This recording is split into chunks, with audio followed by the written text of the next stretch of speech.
પાપના ફળ કોઈને આપતા નથી. શાસ્ત્ર જોઈએ, ભગવાન જલ્દી કોઈને સ્વર્ગ અને નર્ક નથી આપતા, ઉદ્ધાર કરે.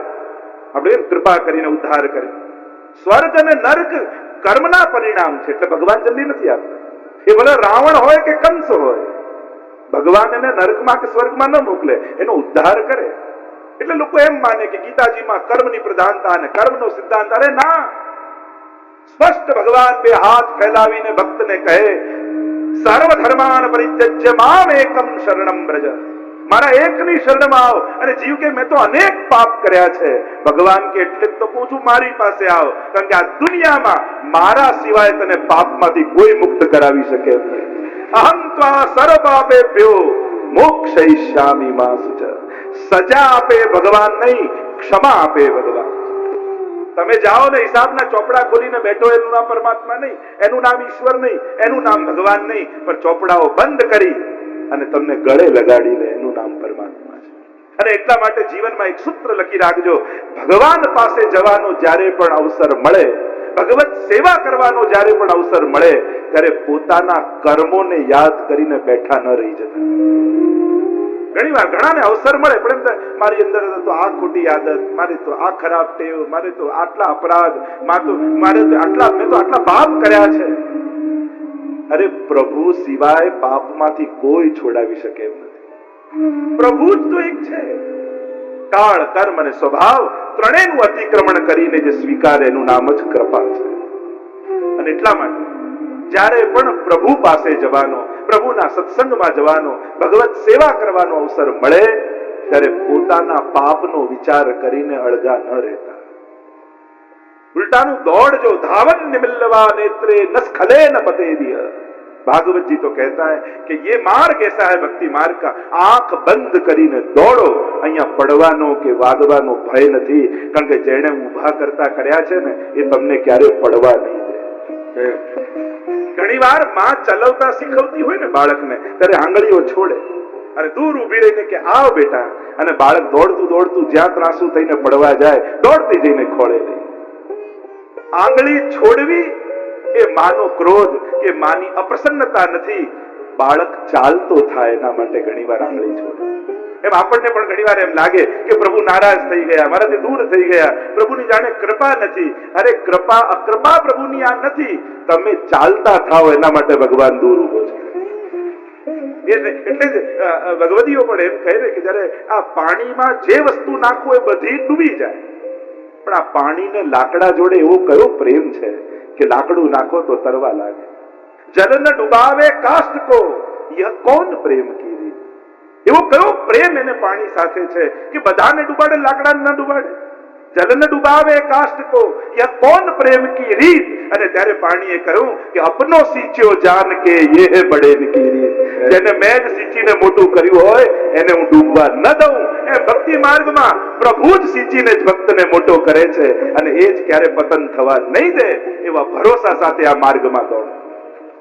આ માર્ગમાં પતન નથી, કારણ આ માર્ગ પ્રેમનો માર્ગ છે, કરુણાનો માર્ગ છે, પ્રભુની કૃપાનો માર્ગ છે. અને એટલે જ ગોપીઓ કહે છે, દયિત એ દયાલુ દૃશ્યતા પ્રગટ હો જાય. પ્રભુ અમારી આંખો આપને જોવા માંગે છે, તલસી રહી છે આપના માટે.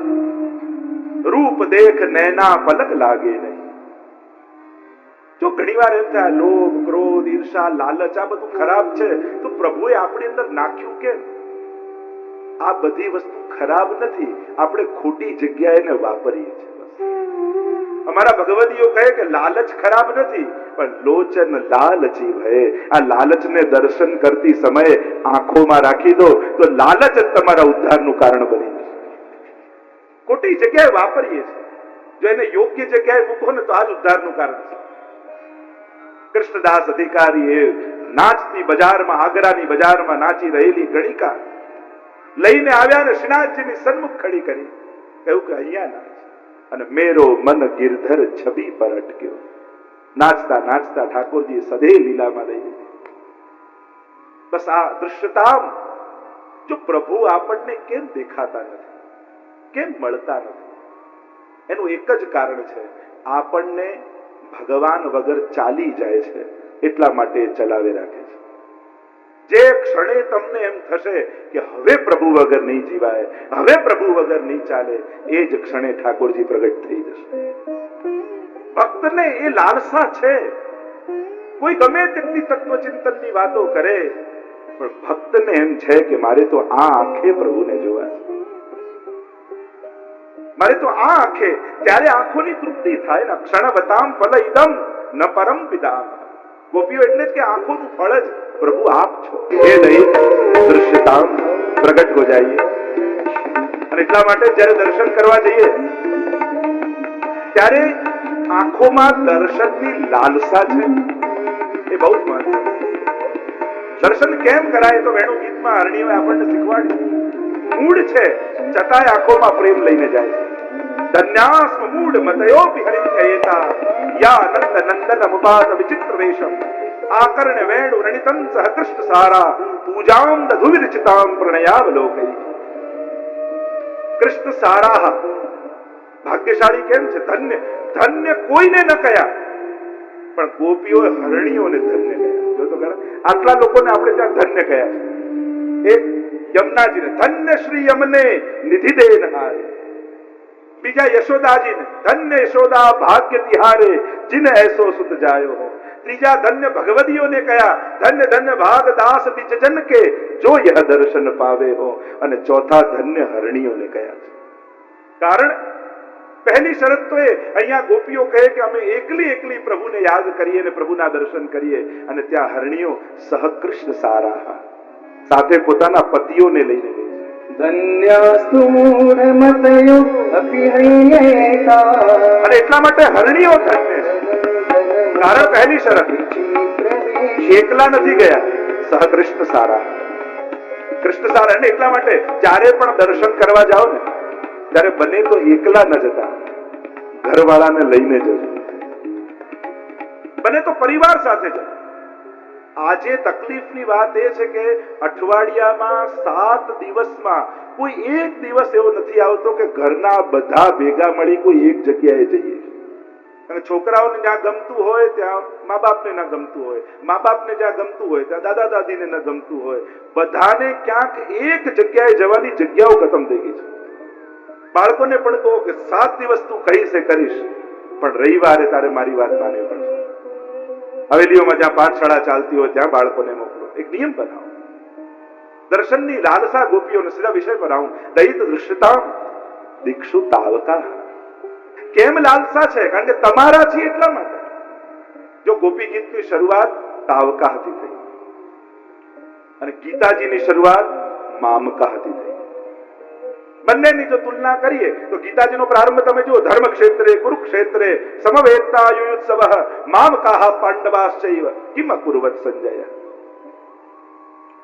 ત્યાં ગીતાજીની પણ વિશેષતા એ છે, જો દુનિયાને દ્રષ્ટિ આપનારો મહાનતમ ગીતાજી નામનો આ મહાનતમ ગ્રંથ, અને એની શરૂઆત એક આંધળાના બોલવાથી થાય છે, ધૃતરાષ્ટ્રથી થાય છે, એક અંધથી થાય છે. મોહનો નાશ કરનારો આ ગ્રંથ મહાભારતમાં સૌથી મોહ એનામાં અધિક છે એવા ધૃતરાષ્ટ્રના વચનોથી શરૂઆત થાય છે. તમે આખું અધ્યયન તુલનાત્મક કરો તો બહુ આનંદ આવે. એમ જોવા જાઓ તો ગણિત કરવા જાઓ તો કોઈ ગણિતમાં બેસતું નથી કે પાંડવો જીતે.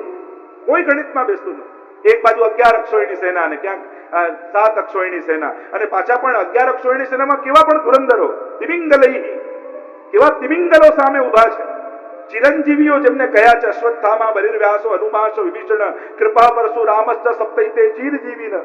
આ ચિરંજીવીઓમાંના કૃપાચાર્ય અશ્વત્થામા જેને કોઈ મારી ન શકે, ભીષ્મજી જેવા ધુરંધર જેને ઈચ્છા મૃત્યુનું વરદાન, પોતે ન ઈચ્છે ત્યાં સુધી મૃત્યુ ના આવે, દ્રોણાચાર્ય સામે કોઈ ઉભો ન રહી શકે, એવા ધુરંધરો સામે ઉભા છે. પણ આ દરેકને ખબર છે કે વિજય સંખ્યા હોય ત્યાં નહીં, ટોળું હોય ત્યાં નહીં, પણ જ્યાં ભગવાન હોય ત્યાં વિજય હોય છે. યત્ર યોગેશ્વર કૃષ્ણ યત્ર પાર્થો ધનુર્ધરઃ તત્ર શ્રી વિજયો ભૂતિર ધ્રુવા નિતિર્મતિર્મમ. ગીતાજી બહુ અદ્ભુત છે, અદ્ભુત ગ્રંથ છે.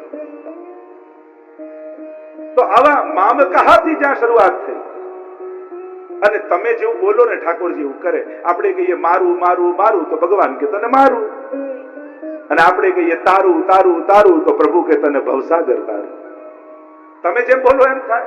મામે વય પ્રપદ્યંતે માયામેતામ તરંતિ તે. જે મારા છે એ તરે છે. તો ભગવાનના મારા બનજો, ધૃતરાષ્ટ્રના નહીં. મામ કાહા. ધૃતરાષ્ટ્રની મનોવૃત્તિ જેના શબ્દોમાં પ્રગટ થઈ છે, અને અહીંયા ગોપીઓની મનોવૃત્તિ એમના શબ્દોમાં પ્રગટ થઈ. અને એટલે જ જેની શરૂઆત મારાથી થાય એના અંતમાં શું થયું? ગીતાજીના અંતમાં શું થયું? યુદ્ધ થયું. અને જેની શરૂઆત તાવકાથી થાય એના અંતમાં શું થયું? તો કે રાસ થયો. હવે તમારે વિચાર કરવાનો, કઈ વિચારધારા જીવનમાં સ્વીકારવી છે. મારાની વિચારધારા રાખશો તો જીવનમાં યુદ્ધ બન્યું રહેશે, અને તારાની વિચારધારા રહેશો તો જીવન રાસ બની જશે. અને એટલા માટે ગોપીજનો કહે તમારા છે તાવકા, જ્યાં મારાની વિચારધારા છે. અને એટલા માટે જ જ્યાં મોહ પ્રગટ થયો છે ત્યાં નાશ થયો છે, અને જ્યાં તારાની વિચારધારા છે ત્યાં રાસ થયો છે. એક મોહમાં ફસાયેલો છે, એક મોહનમાં ફસાયેલી છે. એક યુયુત્સુઓની વચ્ચે છે, યુદ્ધની ઈચ્છા વાળાઓ, અને અહીંયા મુમુક્ષુઓની વચ્ચે ભગવાન છે. આખી જો તુલનાત્મક અભ્યાસ કરીએ તો ભાગવતજીમાં રહેલા પ્રભુ, રાસમાં રહેલા પ્રભુ, અને યુદ્ધમાં રહેલા પ્રભુ એક રણભૂમિ છે, એક રાસભૂમિ છે. ક્યાંક યુધિતુર કરજો, ક્યાંક તુરંગોની મધ્યમાં, અશ્વની મધ્યમાં ઠાકોરજી છે, અને ક્યાંક ગાયોની મધ્યમાં ઠાકોરજી છે.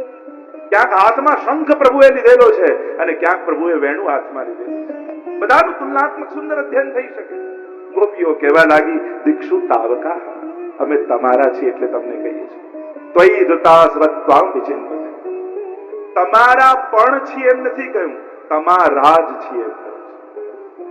નહીં તો ઘણા લોકો કે હું દુકાનનો, ઘરનો, પરિવારનો, ઠાકોરજી હું તમારો પણ.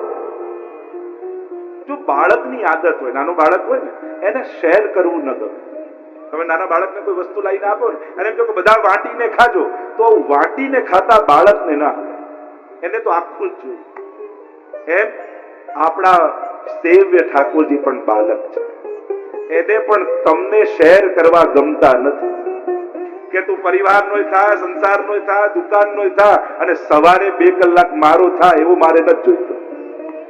તું તો 24 કલાક મારો થા એવું મારે જોઈએ. પ્રભુને અર્ધભુક્ત વસ્તુ ગમતી અને ધરાય. એમ આપણે વસ્તુઓ માટે તો વિચાર કરીએ છીએ, પણ આપણું મન કેટલું અર્ધભુક્ત હોય છે તો ભૂલી જ જઈએ છીએ. આપણું મન કેટલી જગ્યાએ લોકોએ કોરી ખાધેલું હોય છે એ તો આપણે ભૂલી જ જઈએ છીએ. અને એટલા માટે ગોપીજનો કહે અમે પ્રભુ આપને કારણે પ્રાણોને ધારણ કર્યા છે. એકવાર પ્રગટ થઈને કહી દો કે આપને અમારી જરૂર નથી, એ જ સમયે અમે પ્રાણોના ત્યાગ કરી દઈશું. પણ હજી અમે જીવી રહ્યા છીએ એટલે અમારી અંદર ભરોસો છે કે આપને ક્યાંક અમારી જરૂરત છે. અમે જીવીએ છીએ આપના સુખ માટે, આપના માટે. આપ અમારા માટે જ તો પધાર્યા છે. આપનું ભૂતલ પર આવવું અમારા માટે છે. એ તો પરિત્રાણાય સાધ વિનાશાય ચ દુષ્કૃતામ, એ તો અવતાર કાર્ય હશે. બ્રજમાં તો કેવલ વ્રજભક્તો માટે આપ પધાર્યા છે. બીજું કોઈ કારણ બ્રજમાં આવવાનું આપનું નથી. કેવલ અમારા નિરોધ માટે, અમારી ભીતર આપ સંપૂર્ણ આનંદનું દાન કરવા માટે પધાર્યા છો. અને એટલા માટે પ્રભુ પ્રગટ થઈ જાઓ. આપને કારણે અમે જીવી રહ્યા છીએ. ગોપિયા કહેને લગી, હે સુરતનાથ, સીધો સાધુ ભાષાંતર કરું. હે સુરતનાથ, શરદ ઉદાસએ સાધુ જાત સત. શરદ કાલમાં જ્યારે સરોવરો સ્વચ્છ થઈ ગયા હોય અને એમાં તાજા લાલીમા વાળા નૂતન કમળો ખીલ્યા હોય, અને એની લાલીમાં કંઈક અલૌકિક હોય છે. જે તાજા ખીલેલા કમળો હોય એની લાલાશ કંઈક જુદી હોય, અને એની લાલીમાને જેણે હરી લીધી છે એવા આપના નેત્રો. અને એ નેત્રોથી જ્યારે બાકી ચિતવન કરી આપ અમારી ઓર નિહારો, નેહ કિમ બધા, ત્યારે આપના નેત્ર નેત્ર નહીં પણ અમને બાણ જેવા લાગે છે. અને આપ બાકી ચિતવન કરી જ્યારે અમારી ઓર દ્રષ્ટિ કરો ત્યારે અમને એમ લાગે જાણે આપ દ્રષ્ટિના બાણ છોડી અમારા હૃદયને વીંધી રહ્યા છે. હે સુરતનાથ, આપની અશુલ્ક દાસિકાઓ આપને પુકારી રહી છે. પ્રભુ પ્રગટ થઈ જાય. સંબોધન કર્યું સુરતનાથ. મહાપ્રભુજી સુબોધનીમાં આજ્ઞા કરે છે કે જે વસ્તુની આકાંક્ષા હોય એ પ્રમાણે પ્રભુનું સંબોધન કરે. આપણે ત્યાં પણ જ્યારે પણ જે મનોરથ હોય એવી જય ઘોષ કરીએ ને. જેમ દાનના મનોરથમાં તમે બધા હો તો શું કરો? બોલો દાન બિહારી લાલ કી જય. રાસનો મનોરથ હતો, બોલો રાસ બિહારી લાલ કી જય. જેવો મનોરથ હોય અને મનમાં જે રસાવેશ હોય, રસાભાવ હોય, એ પ્રમાણે સંબોધન જય ઘોષ થાય. જો ગોપીઓને ધન જોઈતું હોત તો લક્ષ્મીપતિ કહીને બોલાવત, જો ધર્મ જોઈતો હોત તો ધર્મપાલક કહીને બોલાવત, જો મોક્ષ જોઈતો હોત તો મુકુંદ કહીને બોલાવત. પણ ગોપીઓને તો પ્રેમની આકાંક્ષા છે, પ્રેમની ઈચ્છા છે. એટલે કહ્યું, હે સુરતનાથ, હે સુરતને આપનારા, હે પ્રેમને આપનારા પ્રભુ. શરદ ઉદાસય, આ શરદ કાલમાં જ્યારે સરોવરો સ્વચ્છ બની ગયા, મહાપ્રભુજી કે આ તો ભક્તોનું અંતઃકરણ છે ને, સ્વચ્છ અંતઃકરણ, એમાં જ તો પ્રભુ પધારે. વિષયાક્રાંત દેહાનામ નાવેશ સર્વથા કરે.